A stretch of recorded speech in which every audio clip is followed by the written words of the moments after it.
공급 정책을 발표했음에도 불구하고 시장에서는 수요라든가 관리 감독이라든가 자금 조달 계획서 더 타이트해진 거라든가 이런 부분을 더 진지하게 말을 하고 있는 그런 상황인데, 그런 부분을 보면 어쨌든 공급이라는 게 과거만큼 중요해지진 않았거든요. 그러나 공급이 어쨌든 따박따박 돼야지 그 다음에 수요 밸런스를 맞춰갈 수 있는 건데, 공급을 3년간 거의 박살내놓은 그런 문제가 지금 시점에 돼가지고 복구하려고 하는 부분이 한편으로는 너무 당연하면서 동시에 그럼 지난 3년간 도대체 뭐 했나 이런 생각이 되게 많이 들고요.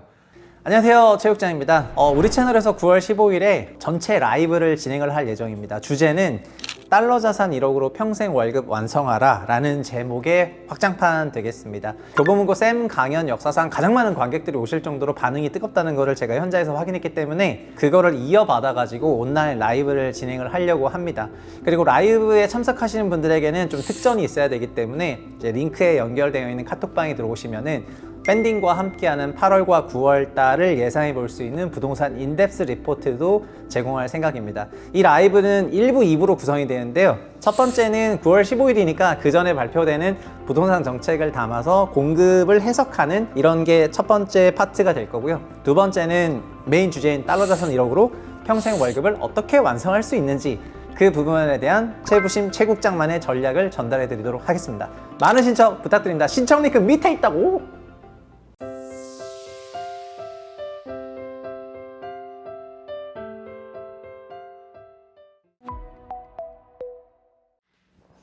안녕하십니까, 최부심입니다. 아기다리 고기다리던 굉장히 유치하긴 하지만 공급 대책이 발표가 됐습니다. 무려 135만 호 주택 공급 내용인데요. 어떤 내용인지 빨리 체크해 보겠습니다. 한 표로 정리하면은 요 내용이에요. 52페이지에 걸친 긴 자료를 내면서 국토부가 일요일에, 그것도 다 자는데 어쨌든 그 시간에 이런 대책을 발표를 했습니다. 핵심 내용은 너무 길기 때문에 이게 그냥 뭐 뎁스 있는 그런 세미나를 해야 될 정도라고 생각이 되고요. 제가 9월 15일에는 부동산 공급 대책을 좀 풀 세미나로 진행을 할 거지만, 그래서 좀 많은 신청을 해주시면 좋을 것 같고, 요 링크는 이제 카카오톡 링크 남기겠고요. 다만 오늘은 코어는 뭔지 그거는 빨리 말씀드리고 지나가야 될 것 같습니다. 전체적으로 보면은 주택을 5년 동안 수도권에서만 135만 호 공급한다고 했습니다. 근데 여기 주택에는 오피스텔 같은 것도 다 포함이 되어 있습니다. 왜냐하면은 이제는 주택이다 비주택이다 이렇게 칼같이 구분하기보다는 또 아파트다 비아파트다 또 오피스텔이다 이렇게 다 구분하기가 되게 어렵기 때문에 그런 걸 좀 묶어서 얘기를 했습니다. 그리고 수도권 전체로는 135만 호고 서울에는 33만 호인데요. 이 표에서 핵심은 여기 순증했다는 거거든요. 지난 윤 정부 22, 24년 대비해서 이재명 정부 5년은 11만 2천 호씩 순증한다는 얘기가 되겠습니다. 그렇게 해서 135가 된다, 이런 얘기를 한 거죠. 그래서 26년, 27, 28, 29, 30 이렇게 뒤로 가는 요 물량을 가지고 있습니다. 그리고 공급 대책이 나오면 항상 첫 번째 게 좀 중요한데, 보시는 것처럼 공공택지에서 공급을 확대하고 조기화하겠다는 그런 내용으로 37만 호 깔아놨습니다. 규모도 제일 많아요. 결국 공공택지를 써가지고 공급 확대한다는 거. 두 번째는 노후시설이나 유휴부지 재정부하는 것도 이게 약 4만 호 정도 되는 내용이고요. 노후시설과 유휴부지는 거의 다 서울입니다. 그냥 서울 외에는 이런 게 포함되지 않고 노후시설이나 유휴부지 정비는 싹 다 서울이고요.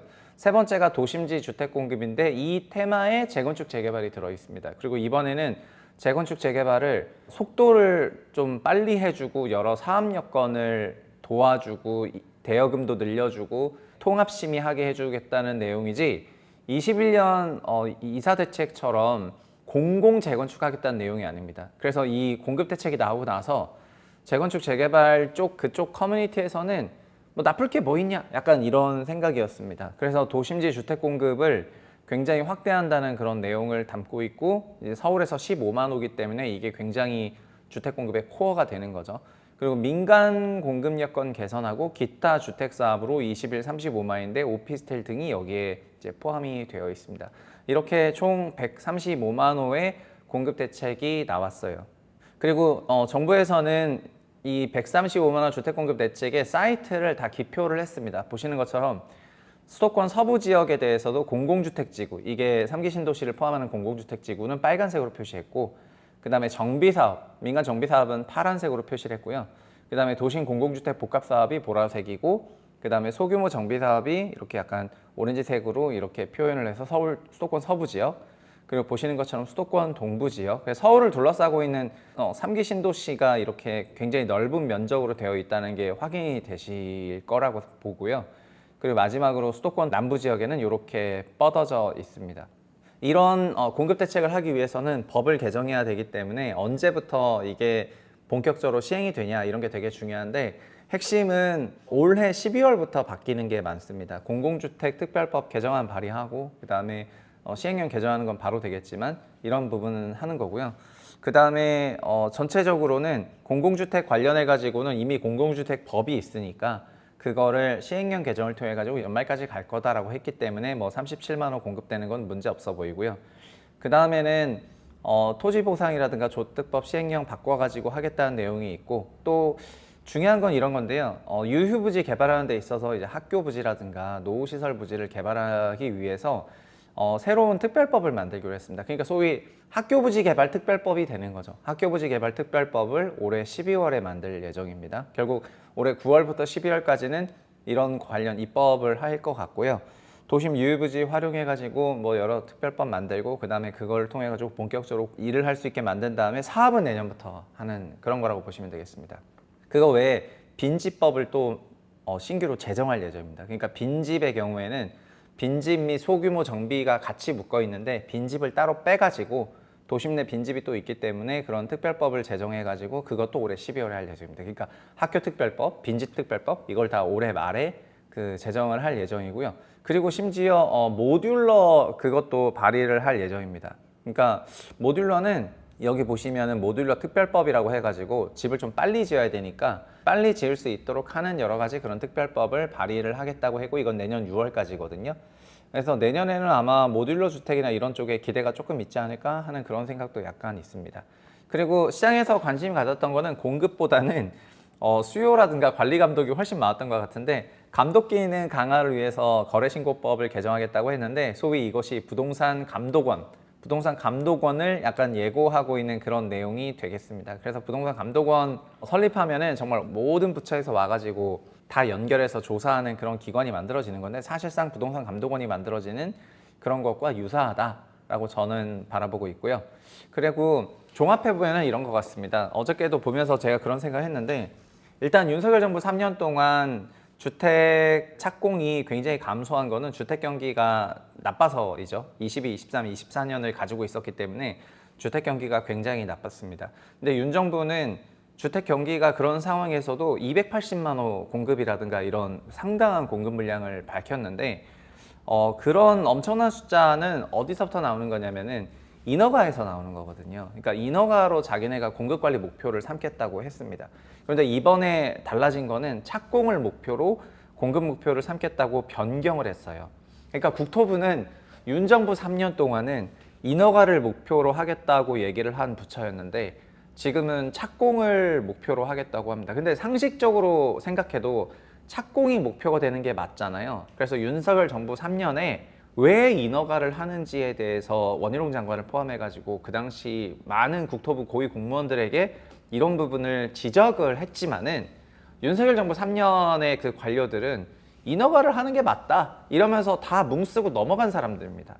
소위 3년간 아무런 공급 계획 관련해가지고 업데이트 할 게 없었어요. 여러분, 인허가는 정비 사업의 경우에는 사업 시행 인가가 인허가거든요. 근데 재건축 조금 해보시면 아시겠지만은 사업 시행 인허가를 받고 나서 분양까지 착공까지 가려면은 그 후로도 거의 5년 7년 걸리잖아요. 그래서 인허가를 기준으로 주택 공급 목표를 삼는다는 것이 얼마나 시장 기만이었는지는 아마 부동산 시장을 조금만 보시면은 다 아실 것 같은데, 그리고 인허가를 하더라도 실제 착공까지는 시차가 존재하기 때문에 곧바로 할 수가 없거든요. 그런데 어쨌든 그거를 새 정부 들어서는 착공으로 바꾸기는 했습니다. 저 개인적으로는 너무나 당연한 그 기준 원복 회귀였는데 이거를 인허가로 만들었던 그 사람들이랑 그 관료들이 고위직을 차지하면서 부동산의 전문가 행세를 하는 것은 우리나라 전체로 매우 안 좋다고 생각하고요. 그 관련자가 누구였는지가 조사가 되어야 되는 부분이라고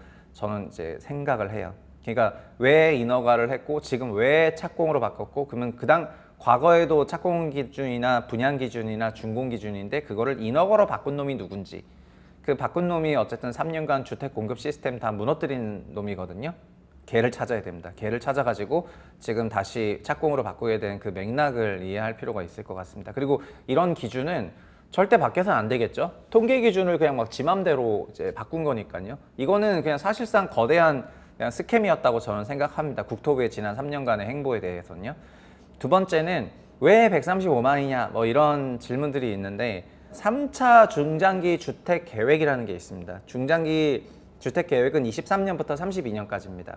그러니까 지금 25년이니까 여기 해고 23년, 32년이니까 22년에 이미 이게 다 연구가 되었었습니다. 그러니까 윤석열 정부 시작할 때 3차 중장기 계획이 있었어요. 그 3차 중장기 계획에 맞춰가지고 지금 정부에서 우리가 계산해 보니까 이제 한 25만 원씩 공급해야 되겠더라 이렇게 해가지고 지금 135만 호를 잡은 겁니다. 수도권 기준으로 이렇게 잡은 건데요.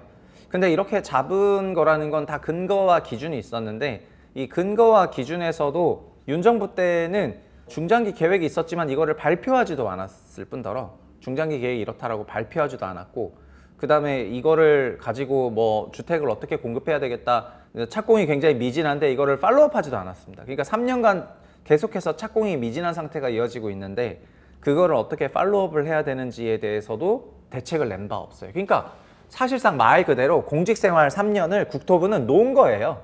그냥 국토부 장관부터 원희룡 박상우 할 것 없이 그 장차관 라인부터 거의 대부분 그냥 다 놀았다고 보면 돼요. 그러니까 이게 23년이 엄청나게 중요한 시기였고 그때 기준으로 공급 계획 맞춰가지고 뭐 하는 것도 될까 말까인데 이제 다 지나가지고 25년 말에 다시 이제 5년 전 자료를 뒤져가지고 3차 중장기 수급 계획에 따라서 2032년까지 얼마가 필요하니까 그동안 부족한 게 얼마여서 지금 이렇게 하겠다라고 된 거거든요. 그러니까 국토부의 주택 공급 계획을 이제 계속 보아오던 입장에서는 지난 3년간 국토부 고위직들은 그냥 용서가 안 되는 존재예요. 그래서 제가 원희룡이나 박상우나 이 사람은 어쨌든 형사처벌 가능성이 높은 사람이고 박상우는 이제 말실수도 너무 많이 했던 사람이잖아요. 근데 이 두 사람은 그냥 무능의 아이콘이에요. 아, 한국의 주택 수급이 이렇게 망한 거는 다 이 두 명 때문이다라고 저는 그냥 단언하겠습니다. 어쨌든 진짜 너무 놀았어요. 너무 놀았고요. 그래서 이제 이거를 종합하면은 그냥 부동산 감독은 생기고 대출 축소하고 등등, 그러니까 공급 정책을 발표했음에도 불구하고 시장에서는 수요라든가 관리 감독이라든가 자금 조달 계획서 더 타이트해진 거라든가 이런 부분을 더 진지하게 말을 하고 있는 그런 상황인데 그런 부분을 보면 어쨌든 공급이라는 게 과거만큼 중요해지진 않았거든요. 그러나 공급이 어쨌든 따박따박 돼야지 그 다음에 수요 밸런스를 맞춰갈 수 있는 건데 공급을 3년간 거의 박살내놓은 그런 문제가 지금 시점에 돼가지고 복구하려고 하는 부분이 한편으로는 너무 당연하면서 동시에 그럼 지난 3년간 도대체 뭐 했나 이런 생각이 되게 많이 들고요. 그러니까 요새 보십시오. 이상한 지시 내리면 다 항명하지 않습니까? 근데 하여튼 국토부는 그런 거 한 것도 없고 본인 스스로가 더 이상해지도록 노력을 오래 했었던 것 같고요. 지금 돼서야 그나마 뭔가 다시 정상으로 일부 돌아온 것 같다는 그런 생각이 드는데요. 그래서 공급이 나왔지만 시장은 공급 때문에 부동산 시장 안정화된다고 생각 안 합니다. 지금 중요한 거는 수요가 훨씬 중요합니다. 그래서 수요 대책이 빨리 조속히 나올 필요성이 있는 것 같고요. 이외에 좀 수요 대책도 그래서 금융위원회에서 9월 7일 기준으로 같이 보도자료를 발표하고 했었는데 그런 것까지 다 묶어가지고 종합적인 그런 부분에 대한 그런 설명은 이제 9월 15일에 풀세미나를 통해서 전달드리도록 하겠습니다. 공급보다 수요가 중요한 시대가 됐다는 거가 이번 공급 대책을 통해 가지고 다시 한번 드러나는 아이러니한 모먼트를 저희가 일요일에 보냈습니다. 감사합니다.